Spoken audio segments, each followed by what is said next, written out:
Welcome to the panel on mobility, the future of transportation. Is everyone as excited as I am? Yeah? Okay. So, in many ways, the future of transportation is defined both by the past upon which we must build and the present endeavors and climate upon which we must go forward. Mobility is a hot topic today, and we're on the cusp of defining a new era, not unlike when rail started in the 19th century, and then again when automobile took the forefront in the 20th century. We're on the verge of starting a data-driven, tech-driven revolution in transportation. In the 1960s, there were theories about the future that claimed an end to the daily commute to work. It was thought that because of modern telecommunications, you wouldn't need to go to work to perform your daily tasks. That was largely debunked. As we can see from ever-rising rents in downtowns like New York and San Francisco, people want to be where the action is. So the revolution that modern tech has brought is more in the structure of ownership of the vehicle and how it moves in the city than in the need for movement itself. Data and smartphones enable us to make very well-informed decisions about our mobility options, and that may have an effect on our societies that is yet not understood.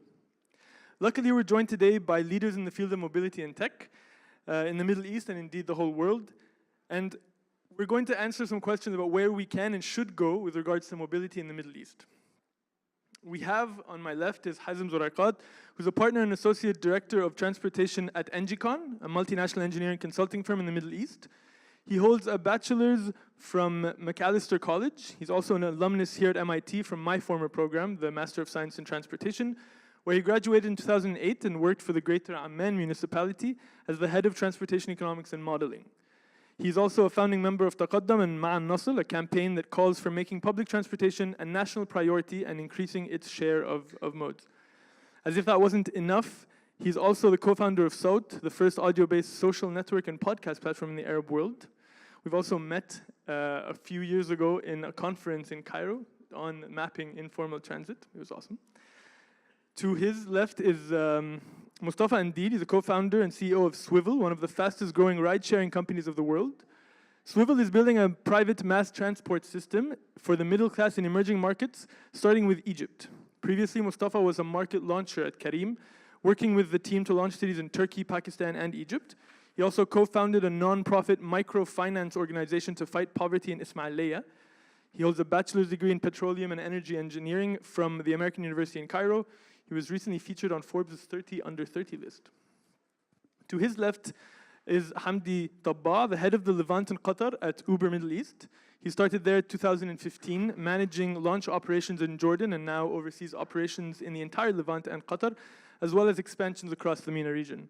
Before Uber, Hamdi founded a startup in the food and beverage industry, introducing the concept of organized retail to the neighborhood level in Jordan. He successfully sold the business in 2016.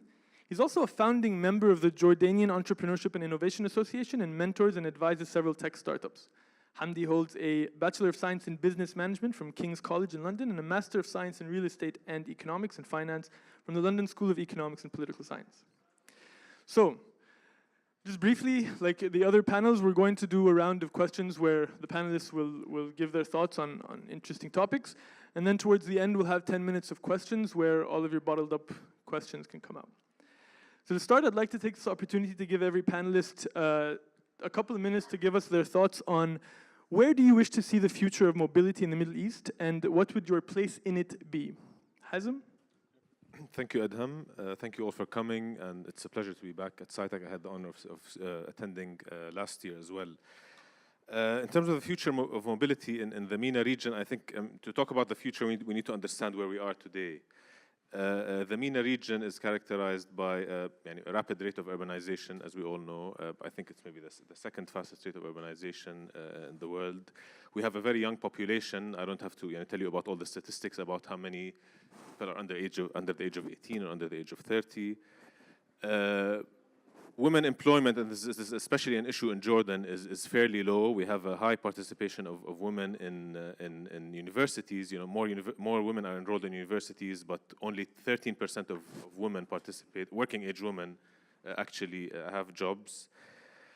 So so all of this means that there's going to be a surge in transportation demand in the future. We're not just talking about natural population growth. We're talking about a young population that's going to grow and have needs to move around. We're talking about women who will enter the workforce. So we're talking about really a very rapid and large increase in transport demand.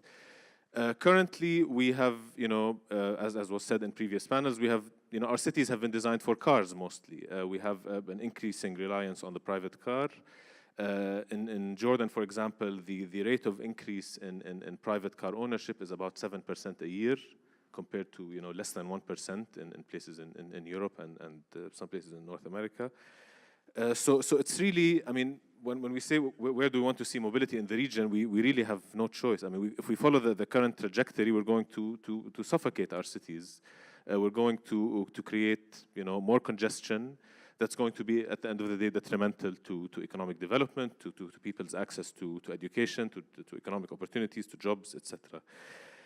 So what is this different path or different trajectory that we want to take? I think, in general, it should be based on having a more balanced mobility system, a more balanced transportation system that's multimodal, where people have choices, where people can take public transport, can walk for certain trips, but can also own a car. So I think this is the overarching, theme or my measure of success, basically. So when we compare different cities around the world and in the MENA region, we look at different statistics. For example, public transport use, the mode share of public transport in places like Hong Kong are in the 80%. In Amman, it's only 13%. In Cairo, it's 60-something%. I don't like to use these measures necessarily to identify, where we need to be. Do we need to increase mode share in Amman to 40% or 50%? To me, my measure of success, or the mobility system that I want to see in the MENA region, is where public transport becomes a choice, where people who own a car actually choose to use public transport or to walk for certain trips, and don't necessarily just take their cars for all. So when we reach that point, I think we really have a more balanced transport system. How do we get there? There's different things we can do, but I think the most important thing is changing the mindset and thinking of mobility and transportation as a right, as a basic human right. This is something that we've witnessed actually in Jordan in the past year. As Hannah mentioned, we have a new prime minister who's a graduate of MIT and who taught in urban planning here. And he was the first prime minister in Jordan to talk about transport in the context of public services. So he talked about education, healthcare, and transport. So transport, at least in the political discourse, became thought of as a public service. I think this is a very important first step. The rest is then, details. Then we can debate about how we can achieve. I like what you said there, Hazem, where the goal is for people to have the option for public transport. Yeah. So let me hear Mustafa's opinion on that. What do you think, Mustafa? Although I would love to say that the future, I think, is autonomous, etc., I think there's still a long way to go, especially for emerging markets, for autonomous vehicles. And I think we'll be able to fly before we get to autonomous vehicles, especially in emerging markets, I'd say. I think the future is, as building on what Hazem said, we have done very little, or governments in across emerging markets in general have done very little when it comes to building public transportation systems that are humane, that respect everyone's safety and everyone's, I think, convenience, right?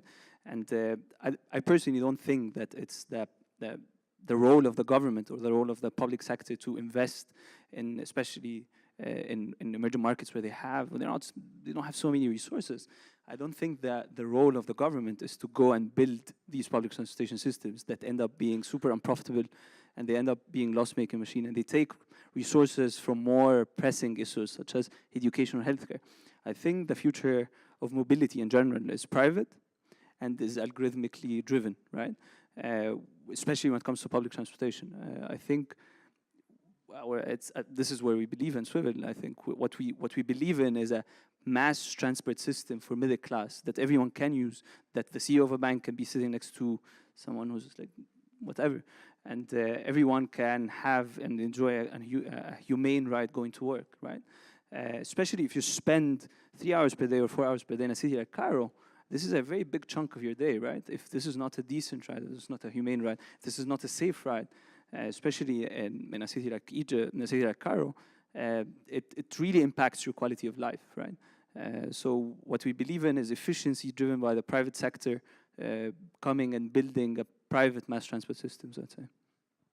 So just to recap that, you're saying public transport should not be a public service, but it should be regulated by an efficient algorithm. I will come back to you on that. Me too. All right, Hamdi, go ahead. Yeah, I think the important piece here to talk about is technology. So Abdul Mohsen this morning in his speech walked us back to 1960 and said if you have a smartphone without satellites, you can't do anything. If you just go back 10 years ago, not to the 1960s, getting a ride at the tap of a button was not a thing. Like, no one would understand that. And if you look at how the world moved from then until now, we've come a long way. And for us at Uber, it's about getting as many people as possible in the car. Today, there are around 1.2 billion cars in the world. And if next time you're at a traffic light and you're driving, and you stop at the traffic light and you look around you, you'll probably see most of the people, most of the vehicles with just one driver in the car. That's a driver getting from point A to point B. So the way we look at this is through technology, how can we get more people in fewer cars to reduce congestion, to improve efficiency, to reduce the cost of transportation through the empowerment of technology. That's a very good thought. So I'd like to take this opportunity to talk a little about what Mustafa started us off on. What is the role of tech in public transportation? Does it aim to completely replace it? If so, what happens to places and routes that are not efficient, are not good for making money, but need to be serviced by public transportation for the sake of the public? Hazim, would you like to start us off? And following up on what Mustafa said, I think when I started, I said public transport or mobility, the ability to move around, to access jobs and opportunities is a right. And if we think in that mindset, then by definition, the government has to play a role in providing a service. And it doesn't have to provide the service itself. It's not good at providing the service, I think. And we've seen experiences in the past. So the private sector can provide the service, but the government needs to lay the groundwork could be in terms of infrastructure, could be in terms of policies related to data. There's all sorts of ways, but I think the government should play a role. So there's different tools I think that we could use in achieving this or providing mobility. And it's not mobility is a multi-dimensional. It's a complex thing, and we need to think about the different dimensions of this. There's infrastructure, there's technology, there's also land use planning policies. Thinking of ways to make the city more pedestrian friendly, reducing the need for people to move around for certain things, for people to be able to work from home. So there's a whole host of issues that we have to think about, I think. Yeah, I totally agree. Thank you. Mustafa, would you like to weigh in? Yeah, I think we're quite lucky that we live now in an age where data science in specific is super advanced, that you really can predict how much demand at any given day, at any given time would you have to operate profitably, right, in any system, which is something that we're super lucky to have. And the reason why I'm saying that the role of the private sector to do this is the private sector is the most equipped with these resources and these capabilities to be able to build on the profitability of that and to be able to leverage that. So let me set forward a hypothetical scenario. So in terms of profit, in order to viably run a certain service to a certain neighborhood in one of the cities, you can only run it once every hour. But to get people to go to work and actually choose public transportation over their car, you'd need a much higher frequency, something along the lines of 10 to 20 minutes. So where would a tech company such as Swivel do in that scenario? And that's exactly what technology does, right? And that's what prediction does in general. You can build a super profitable mass transport system while predicting how much exactly, what's the perfect frequency that people need, what's the perfect pickup locations that people want, how can you be reliable and at the same time be profitable, right? So there are two dimensions here that you have to optimize for. And I think this is where data science, route optimization, predictability in general comes into play. think بس يعني we don't have to think of these two things as two different discrete things. So it's not either publicly provided public transport or technology. I think we're in a unique position in the MENA region where we could leapfrog, to use that term, to certain solutions where we could use new technologies to we have an issue, for example, in Jordan where public transport is very fragmented. 80+% of the fleet is individually owned and operated. It's hard to manage. So you could use technology to consolidate the fleet to improve the service, but at the same time, be able to provide that frequent service to even to remote areas. So I think it's a combination. We should think about using it. I like that. The stick from the middle. Hamdi, what do you think? Just going to add to Hazem's point when he was talking about using different modalities of transportation to move around. Sometimes you walk, sometimes you take a bike. This is something that we started looking at as a technology. So Dara, when our CEO came in, I remember around a year and a half ago, he said something that stuck in my mind. He's like, Uber today is like when Amazon moved from selling books to selling everything. And this is where today Uber is. It's emerging as a platform for all modalities of transportation. So I think the trick is, depending on the locality of the certain market, to use the different modalities empowered by technology to build on this efficiency and improve the methods of mobility and transportation in that region. So it could be bikes, scooters, cars, buses, whatever the mode of transport is, even trains.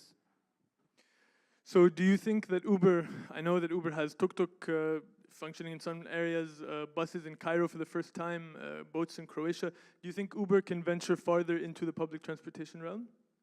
Yeah, actually, this is something that we piloted a couple of months ago in Denver. So right now, you can open your app in Denver and you can basically view your journey through the app.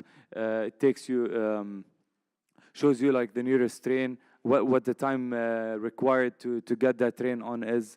And then from that point onwards, you take a car, for example, and then in the last mile, you can take a bike. I actually just randomly opened the app in London yesterday, and I saw that we also started piloting that as well. So you open the app, you see like Uber X and all the different products, and there's transit as well. So if you click on transit, it shows you the route that you can take, including the London Tube through the app. This brings me to a very important point. For Uber to do that, it must rely on a lot of data that might not be readily available in places like the Middle East. So what are the strategies and what are the functions that the private industry, such as yourselves, and what can you guys offer to filling these gaps in data? Mustafa, do you want to weigh in? I think just one additional point here. I think building on what Hamdi said, doing this in London is quite easy, right? Like you can time your clock basically on the public bus, right? But doing this in a city like Cairo, for example, where traffic is extremely unpredictable, drivers are extremely unreliable, and doing that and offering a promise to an end user who's looking to use your service to get to work at time, it's super hard to make, right? And the problem is more profound than that. You have to build the public transportation, and you have to imagine the whole infrastructure from scratch, I think. So it's a much more deeper problem, I think, just on this point. That's true. Do you want to continue that into like the data efforts or collection of data and offering data to first of all your service, and also if you intend to open it publicly for such? So we at Swivel, I think we gather a huge amount of data on a daily basis, right? We know where you live, where you work, when do you commute, where do you expect to be at work. We know everything, basically, and we really leverage this technology to be able to optimize our routes, to be able to continuously iterate on how they run, to be able to satisfy the promise that we're giving to you that you're going to arrive on time in a city like Cairo, and at the same time operate profitably, I think, which is super hard to do both at the same time. We're working now with the Egyptian government, basically, to provide the data, the movement data of the city and how the traffic flows around the city at different times of the day, to be able to help them in the future planning of the city, right? Things in a city like Cairo, this could be a bit too late to do, but there's something in a new city like the new capital, for example, in Egypt, this is something that can be really leveraged to build the entire city, I think. Just to follow up on this, if you guys check on YouTube or Google for a product called Uber Movement, It's basically a product that we've built specifically for that. So obviously data is very valuable for city planners and urban planners to predict trends and see where transportation is moving from one place to another. And this is a product that we've built that basically aggregates data and shows trends to city planners to help them in their urban planning and transportation planning process. That sounds like an awesome initiative, and it also comes at the tail of my next question, which is about aging infrastructure in the Middle East. We see that roads are crumbling, and a lot of the priorities of government, especially from my experience in Egypt, is to build new roads, new highways, underpasses, and overpasses, with very little prioritization of public transportation routes. How can we move forward in this, and how can we aim to solve the mobility issue and not just the my car is driving on a bumpy road issue? Hazem? I mean, this is something we've also experienced in Jordan for decades. You know, the way we solved problems, traffic problems, where we used to look at nodes, and where where we had traffic congestion on a particular node or an intersection, we would build a roundabout and then an overpass and an underpass, and the city has become, Amman's now known for its roundabouts and underpasses. Nice. And this is. So there's there's first the issue of thinking that you could build your way out of the problem and just keep building infrastructure. There's also the issue of looking at specific nodes rather than looking at the whole system. And this, I think countries and cities go through different eras. We've built out our infrastructure. That was the infrastructure era, so-called. But now we need to move into a different mindset where we think about maintenance, we think about operations. How could we best use this infrastructure that we've built to move more people, not just move more cars, move more people from point A to point B. This change in mindset requires, it could need some change in regulations and the institutional structure that governs transport, which is something we've seen in Amman.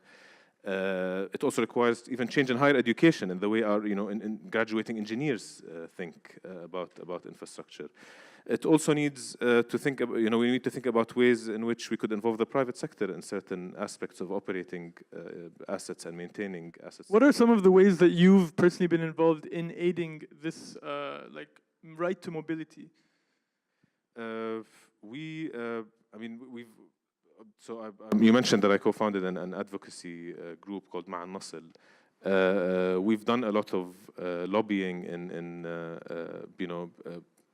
we can talk about the solutions that we implement later, but on back to your question, we've done a lot of lobbying, including with Parliament when they were debating a new transport law. And while we were doing that, we were really advocating for thinking about mobility as a whole, this is not just a public transport law or a law that regulates this type of transport versus this type of transport. So we tried to advocate for that. In your advocation, in your previous comment, you said that we shouldn't think of mobility as different from land use planning and all these. Yeah.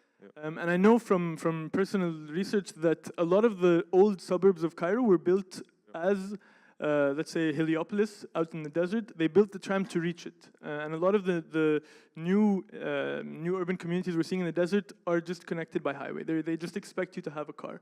Are there ways that current governments can or do link the infrastructure, transportation infrastructure, with some kind of new building in housing? In Amman, at least I can speak for Amman, the public transport was planned at a completely separate level from land use planning and even traffic management. So traffic management, road construction, these intersections and roundabouts, and land use planning were done at the municipal level, and then public transport was sort of a separate thing. So there was never this integration. We're building a new development. Let's think about not just building a new road there, but extending a bus route or providing some kind of another service. So that was not. It was institutionally they were completely separate, and they weren't talking to each other. In 2007, that changed. The Amman municipality took over the authority to plan public transport. So they tried within the organization to at least integrate the land use and transport planning functions, but it's still it requires a change in mindset in the way the organization operates. We're talking about a huge organization with engineers who have been used to doing things a certain way. So I think it takes time. It does take time, and I think efforts like these, raising awareness, it does contribute to that. So thank you for being here. I want to transition a little towards the future, electric vehicles, automated vehicles. We're seeing these mentioned more and more, and we're seeing the big tech companies looking at lots of technology in how to make it, like I think one place in the US now has Ubers that are completely automated. How do you think cities will change? How do you think the infrastructure should adapt to such technology? Hamdi. Look, if I'm gonna go back to this 10 years ago thing. 10 years ago, it was not a thing to request a car to pick you up. Right now, in over 70 countries in the world, it's become a normal thing, and people take it for granted. When it comes to autonomous vehicles, this is definitely part of something we're doing. We've piloted that, we've tested it out in the US. It's part of our mission to get there. I mean, if you talk about safety, autonomous driving is supposed to improve safety a lot. Safety is very important to us as a company. Reduce the chances of collision, predicting potential collisions, and improving safety overall. Let alone the fact that you can have much more efficient routes when you have autonomous cars based on the maps that they use. So it's definitely something that we're working towards. It's part of our mission. Different localities obviously move at different paces, but it's part of our long-term mission. And if you read the news, you'll see a lot of recent updates based on that. Thank you. That actually brings me to, you just mentioned how if every car is being controlled by an algorithm, in the research that's going on, it can go in two ways. It can go in the way to optimize your own trip, and then you don't care about the whole system, or you can go in a way that optimizes all the trips, and that way maybe your trip personally is a little higher, but overall the city achieves a better efficiency. Do you think going forward, which should we prioritize? If you're looking at the whole city, which should we go for in the future of mobility? Yeah, interesting question. I think cities in general, I think that especially the Middle East and especially emerging markets, there's still one step missing between autonomous vehicles, etc., and what's the existing infrastructure. I think there's a lot to do in terms of, as you said, increasing the overall efficiency of the entire system that's available, and making better use of the existing infrastructure that's crumbling, I'd say, right? For me, I believe that there's still a huge room to do on increasing the overall efficiency of the system, on how does the system, all of it work together. How can you get from point A to point B in a scooter and then take the bus for the long haul and then get dropped and take a scooter, for example, to get to work? And how can all of this add up and build up to and contribute to the entire efficiency of the entire system? So I think there's still this gap, which I think we're trying to address as of now. And I think Uber as well has done an amazing job in addressing this gap, I think. Okay, I want to return a little to your point about profitability. So going forward, you imagine that a company like Swivel can efficiently cover the needs of the public transportation of an entire city, but what will you do in terms of profitability? Will it be functional, and will you have to go down to the levels that the government promises the people, like the metro being cheap or the buses being cheap, just for the sake of getting to work? So being cheap is definitely a very important dimension of things, and because as we have been mentioning, public transportation, the metro and the underground, and all of this is for everyone. It's not for a typical certain classes. However, what I believe in personally is that for the upper class, let's say, if we break down the society into three socioeconomic classes, there's an upper class which will not use public transportation in any way, right? And there's the unprivileged or the lower socioeconomic classes which already use public transportation. They're super price sensitive, so even if you increase the quality drastically for £0.5 or £1, they would still not use it, right? And they're super price sensitive.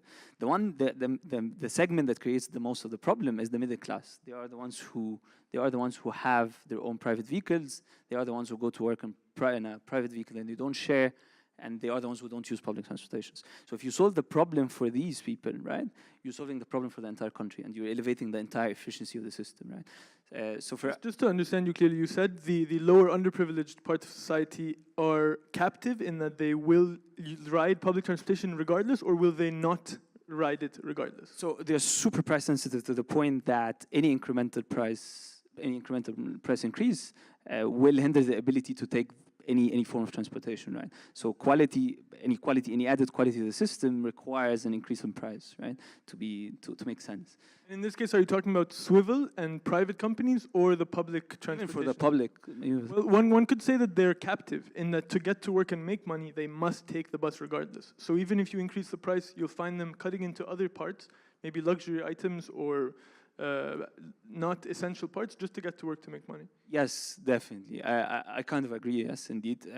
But that really impacts their quality of life from a different angle, right? From their disposable income as well, and anything else that they do. So on the back of that, do you think that there is a role for government to play in subsidizing? Even if, let's say, a private company takes over the entire public transit operations of a city, should the government subsidize its operations just to ensure a certain minimum level of quality for the underprivileged and the people who are captive? The problem with subsidizing is that, especially for emerging markets where they have very limited resources, it takes resources from other more pressing issues, right?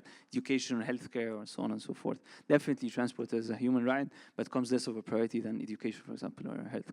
So I don't know if you can separate them, because you need to transport to get to education and to the hospital and to everything else. Definitely, but the sector that requires I think we talk about two different things. I think the sector that requires the most, that the government has done nothing in and has not contributed whatsoever, is the middle class. And this is the sector that's creating all the traffic and everything. Just on this point, 11% of the households only in Egypt in Cairo have their own cars, but this makes up 67% of the traffic. And this is the middle class. I love that statistic. Once you ask it in a crowd, no one ever guesses that it's only 11%. But it sounds like you're marketing yourself for the middle classes. Yeah, indeed. But then you're saying that you should be the public transport provider for everyone, but with no plan for the underclass. So yeah, I think there is a place for swivel and for tech companies, but it shouldn't be the be-all, end-all solution of public transport. I think there is room for different types and levels. Economically, just mathematically, right? If the vehicle costs you £700,000 to buy, if you sell at £2, it's just you'll never break even. Why do you think the reason the government buses, so overutilized? Just for it to make economic sense, to make the basic economic sense. But for you to upgrade the quality, you have to buy new buses, and for you to buy new buses, you have to raise the prices, right? Thank you, Hazem. Do you want to weigh in? Subsidies on transport subsidies has been an issue in Jordan. We never really subsidized public transport. Only recently we've started subsidizing. The government has started subsidizing some university routes. But this has always been an issue because there isn't a budget available for subsidizing transport and also funding education and healthcare and all the the salaries that a big chunk of the government's salaries in Jordan, the budget goes to salaries. So we've thought of ways, and this is part of the law that I mentioned, where Maan Nasel was lobbying for it. The law actually, the new transport law in Jordan is very progressive in that sense, is that it stipulates that a fund would be established specifically for subsidizing public transport. That unfortunately did not come into effect yet, but it's in the law. And that law would get its revenues, that fund would get its revenues from licensing fees that operators pay, and also from a gas tax. So, 0.02 JDs out of every liter of gas and diesel sold in Jordan. That's fairly progressive, and that's meant to fund public transport infrastructure projects, but also operations to subsidize. That hasn't come into effect, unfortunately, but hopefully it will. Yeah. That's actually a very progressive tax, and I think it's good news for the region. From my experience at mapping transport for Cairo, I know that to find funding for such activities that may be deemed unnecessary by local public agencies, we've had to resort to foreign agencies for funding, and that's not very sustainable. And I know that Maan Nasel has also kind of used certain funds. What's the solution going forward to that? How can we build in these necessary parts in a way that's not working on handouts from foreign agencies? Even the government, when the thing is, we don't collect, we don't have transport demand data in Jordan, really, for example.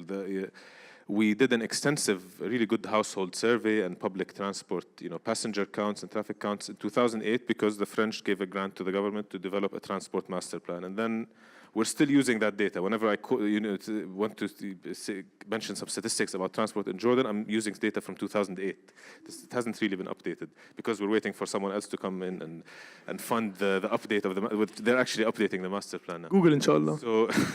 So the idea is to find a way to really sustain this data collection exercise, so that you constantly have data, and this is where technology can come in. But you need to build capacity also at Can you think of more nefarious ways to do that? And I'm saying it like just to be the devil's advocate, but if you have an app, and I know Maan Nasel has an app, is there a way to capitalize on the kind of data that the app collects that has nothing to do with mobility? This is exactly what we're trying to do. So Maan Nasel, for those of you who don't know, we developed the first bus map for Amman back in 2016. After that, we launched an app that just provides a trip planning feature. You can, set point A to point B and then get the routes that you need to take. In October of last year, the government officially adopted our app. So now it's under the Jordanian e-government platform. And now we're working with them on trying to incorporate, some. They're supposed to, mandate the installation of tracking devices and automatic fare collection devices on public transport vehicles. So we're going to use that data to feed into the app, and the government wants to provide that data openly for people to use to develop other apps. We actually organized a hackathon with the government at the end of last year, where we provided participants with live data from 2 buses. We just used 2 buses as a sample, and the solutions that came up were amazing. So hopefully that's going to scale up. That sounds awesome. I think listening to you about the future of the Jordanian transportation industry, I'm very hopeful. It sounds great. I wanted to ask a little about Swivel, and there was a few things that were on my mind. First, I know that after you guys launched the bus service, Uber launched a bus service, Careem launched a bus service. What did that mean for your model and the competition that it served? Or did it serve to enhance? We see competition as something vital for the entire ecosystem. It puts us on our toes. And by this only we deliver the best service, right? We cannot claim that we were the reason Uber launched buses, right? We can only claim that we spotted the opportunity and we were quite quick to act on it. But I think it's, I think it just puts on our toes to provide the best service, I'd say. Thank you. There was also another kind of sensitive topic that I wanted to touch on. You talked to me privately about the Egyptian labor market, and a few months ago there was like a Facebook uproar about how some employees were wrongfully terminated. What are your opinions about the labor market in Egypt, and what can companies like Swivel and other tech companies do to kind of help that?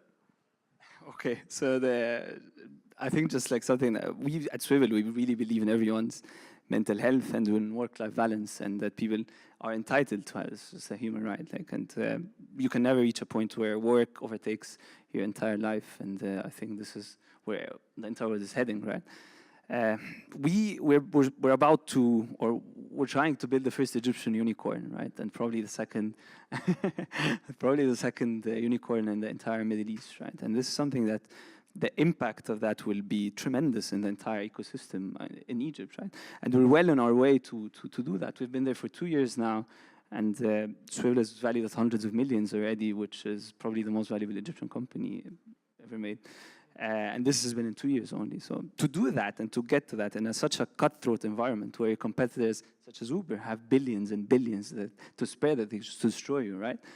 You really need to have, the only thing that makes up for that is the dedication and what everyone contributes to that. And that, me personally, I practice what I preach. I work 18 hours a day, every single day. I don't request anyone to do that, but I personally do that. And I think to achieve big things, you really need to sacrifice, right? And nobody asks anyone to work 20 hours a day, but I think the commitment that me, myself, it's just like I really want to see, like I personally do, is that it's just to be able to solve that problem, right? So I think that's to be expected from someone who has stake and ownership in the company. But it's also very good to hear you say that it's not required, and it is something that if it is expected, then it should be stated. And everyone at Swivel owns part of the company, right? And regardless of where you are at the company, you own part of the company. So you're effectively an owner of the entire company, right? So. Okay, we have a couple minutes before I'm going to open up to questions. So I wanted to do a little thought experiment. What if the Middle East did not have all its border issues and its check stop issues and its visa requirements? What if there was the old rail line that ran from Cairo up to Beirut and the one that ran from Turkey down to Hejaz? Can you kind of imagine a future where that happens, and can you kind of lead us into how it could happen? If anyone wants to take this, I'm open to... It's yours. I spoke a lot. Azam, I think you're the most qualified. I think the only one who's worked for the government at least. Yeah. It would be a much better world then if that happens. How to achieve that? It's not. It's not about transport. It's about much bigger political issues. In Jordan, we were trying to build a national railway network that would connect with Saudi Arabia and Iraq and Syria. And I don't have to tell you what was going on in Iraq and Syria. So it's I think once we achieve a certain level of stability, and even that was only thought of in the context of freight transport, not passenger transport. So that's I think it's a much bigger political issue that goods are freer than people. Yeah, in terms of it's more feasible. It's more feasible financially. Again, going back to subsidies, passenger rail is still not being thought of because again of the way we think about transportation. Okay, well, now we're going to open it up to questions. Who is the person that has the microphone? Okay, I think we'll start with here, the man in the red t-shirt.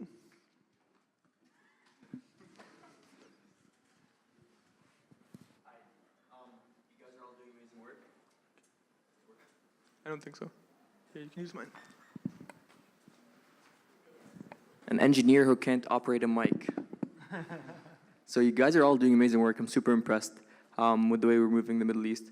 You asked a very tough question right now, the Arab dream. But I'm going to ask a simpler question. Over the past little while, past few years, there has been a growth in micromobility. Micromobility is defined, for example, as trips that might be inconvenient to take by a car, or too short to take by a car, but too long to walk. So people have resorted to scooters, people have resorted to bikes like the networks you see around Boston and New York, and even electrical mopeds.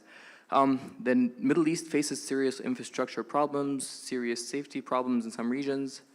What do you think is the future of micromobility, if it has any, in the Middle East, specifically Egypt and Jordan? So do you want to start with that? Yeah, sure, I can take it. So this is something that we started doing at Uber. So around 2 years ago, we acquired a company called Jump, and now it's part of what we do. We've launched in tens of cities in Europe and in the US. So as I was saying earlier, the way mobility transitions depends a lot on the locality, where the city is in terms of environment, topography, availability of supply, and a lot of things. Micromobility is definitely one of the ways forward. In Egypt, we have a scooter as one of our products. So I think it really depends on the city, the environment, the weather, etc. But definitely there's potential in that in the future. Is there any hope that Swivel might jump into this micromobility stuff? Mustafa? Keep this as a surprise. Oh, okay, interesting. Going back, the way you define the trips that happen on micromobility, I mean, we've gotten to a stage in Jordan where we're so reliant on private cars that no trip is too short to take with your car, unfortunately. The poor pedestrian infrastructure. That's a very good point. We didn't even touch on pedestrian infrastructure, but you're very right. I think, yes, the lady in front. Thank you. My question is for Hazem. So my question is about the way city planning works in Jordan with regards to, firstly, obviously we both know how busy it is. I got an Uber ride that was meant to be 15 minutes and then ended up being an hour in Amman.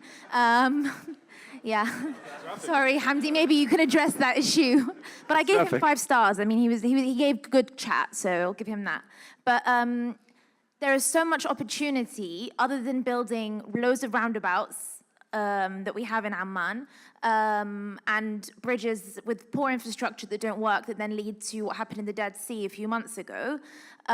For trams, for example, metros. I mean, I'm speaking from my ivory tower living in the UK where we have the best underground system, then living in New York where we have subway. So I don't want to be like the privileged kind of Arab educated in the UK and then coming here talking about subway systems. But what happened to the tram system that started being built in Shari' Makkah and then turned out to be a scam?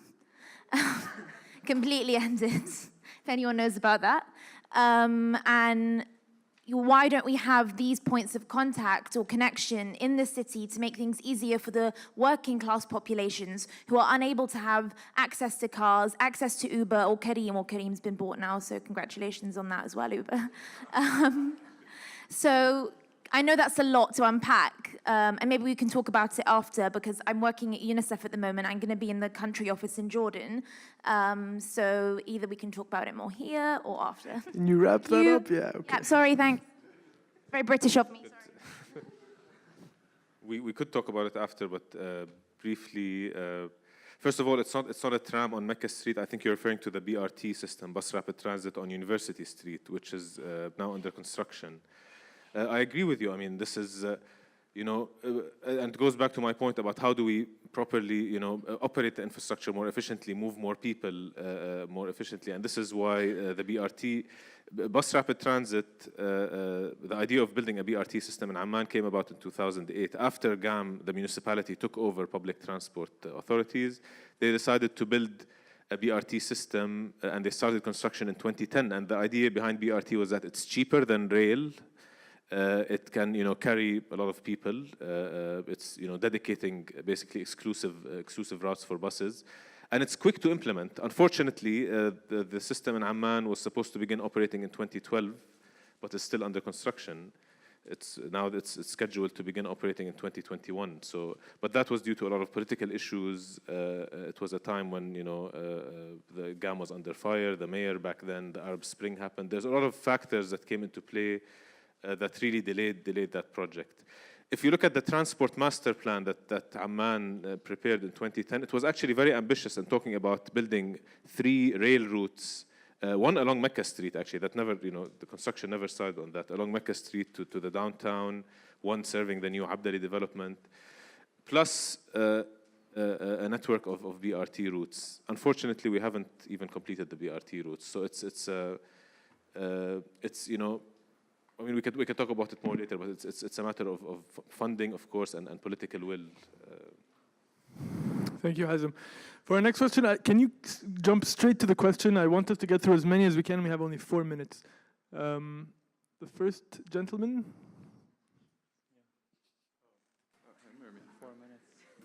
Hi. So we talked a lot about different supply side, or meeting certain demands within the market itself, but is there room we haven't really talked about between the public and private, sort of the change in the behavior of actually just getting rid of cars, and is there room for collaboration between Uber and the government to just create these campaigns against cars, and what's going on right now in the region? So it sounds like he's asking about whether Uber can actively engage in the abolition of cars, but there are. Do you want to? Yeah, because okay, when you turn 16, when you turn 17, you buy a car. You have a family of 5. You have 8 cars or something, especially with middle class families. So how do we cut that down? So I'll answer this very quick. I've touched upon it a bit in the beginning. So essentially, what we're looking is kind of to replace car ownership with people using ride-sharing applications. Which is why I talked at the beginning about that 1.2 billion cars out there, and a lot of people just being one person in one car. We started seeing that trend reverse in a city like Amman, where I personally live. We've already started seeing that, where people, instead of buying a vehicle, you might have a vehicle, but you said people end up buying 8. Maybe one person has a vehicle. The next time they need a car, instead of buying another car, they end up using Uber and ride-sharing applications to get around. I actually personally know a lot of people that sold their vehicles to start using ride-sharing. So we are getting there. It is going to replace car ownership. This is how we look at it, but it takes more time because a lot of people have already invested in vehicles. Thank you. I think we had a question right here. Thanks everyone for your time. I just have a quick question about self-driving cars and their potential in cities in MENA, especially considering how difficult it is with streets that are not we have GPS maps that are very poor. The streets, people are running across the street, so detection of people in front of you can become much more difficult than, for example, here. So all of these, you know, at the essence, maybe not regulatory problems yet, but technical problems, still, you know, in this stage, do you think the potential or the challenges that are unique and maybe the opportunities concerning that? Is it directed at anyone specific, or do you want me to take a stab at it? Choose. I would like to hear from Swivel and Uber, but if you have a regulatory comment, Hazem, we can get to that. Okay, so I think it depends a lot. So as Uber, we're moving towards a mission of autonomous vehicles. This is obviously going to take time. It's a technology that takes time to build. The pace at which it moves, I think, depends a lot on the locality as well. So as you mentioned, infrastructure plays a big role in it and a lot of other things. And that would obviously dictate the speed at which that technology evolves and develops in different parts of the world. Yeah, completely agree. Like, I think there's still a long way to go, especially for emerging markets. Still, everything's super unorganized, everything's very unplanned, and I think there's still a lot to do when it comes to planning and getting more people. I think, actually, answering one of the questions that was asked, actually, this could be a little bit relevant here, is that cities needs to enforce much higher price to own a vehicle, right? Which Singapore, for example, has done, right? And then you can get into building public transportation systems, getting to self-driving cars, etc. I think still a long way to go. If I were to weigh in on that, I would say I wouldn't want us to go into a future where we sacrifice street vitality and people randomly using their street as they please for the sake of some ideal for efficiency. I would like to see the cars adapt to how the people are, even in the Middle East, even in their chaotic ways, and not the opposite, and not force the people to abide by very strict movement in the city just so that the car can see better or something. Any other questions? I think we finish this block and then we move to another. Yes, you. Okay, so my question could be answered by anyone in general. So the question is, and specifically in Jordan, because that's where I lived, I have seen that there is not much awareness and education about the future of mobility and transportation when it comes to the general public. So some services like Uber, Careem, etc. have been used by a certain people in Gharb Amman. But when it goes to the general public of Jordan, it becomes it's a little bit harder to collect the data. So the question here is, and as Hazem said, like some people in the government could be a little bit old school and not very open to new suggestions. So how is the private sector playing a role in spreading this awareness and educating the society into adapting to the new modes of transportation? Thank you. Hazem, would you like to take a stab at that? I just thought of a couple of cases in Jordan where we, as a campaign to promote public transport, had to we issued like a statement online about at different points in time. There were banks in Jordan that created ads promoting their car loans program, and they showed a picture, before and after pictures, and in the before picture there's a guy miserable riding the bus, and then after he's sitting in a car that's with the top off. So it's it goes to that. Even the way we perceive transportation is crucial, but also you need I also today I can't encourage people to use public transport in Jordan, to be honest, because it's not reliable.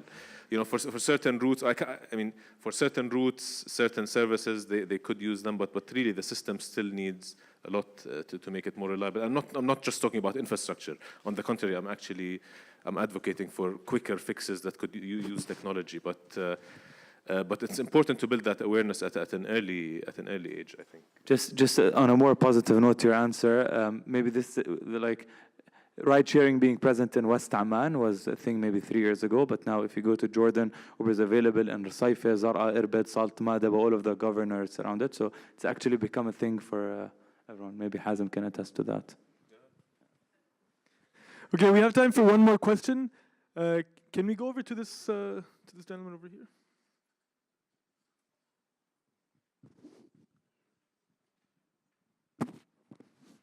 Thanks to the panelists. This has been great discussion. My question is related to the topic. It's not typically about public transportation. It's about like freight within the MENA region. It's the region shares a lot of. We lack ocean freight in the regions based on the geography, based on the water surrounding, and I would like to know if there are any initiatives or plans for, especially for Uber, to go into the freight section, since many of the countries in the MENA region, they share more roads than water between them. Thank you. Sure.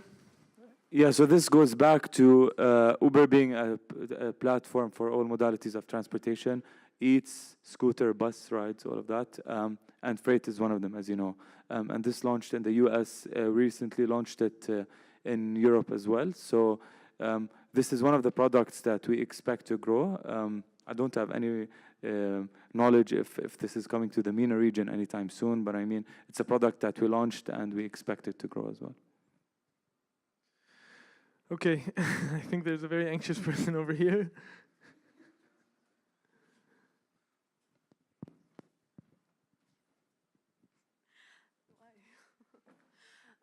Hi, thank you for your talk. So I have a really important question for women in the Middle East regarding transportation, public transportation.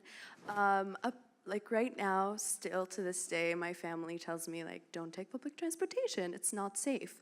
How do we make it safe? How do we convince families that it's becoming safe?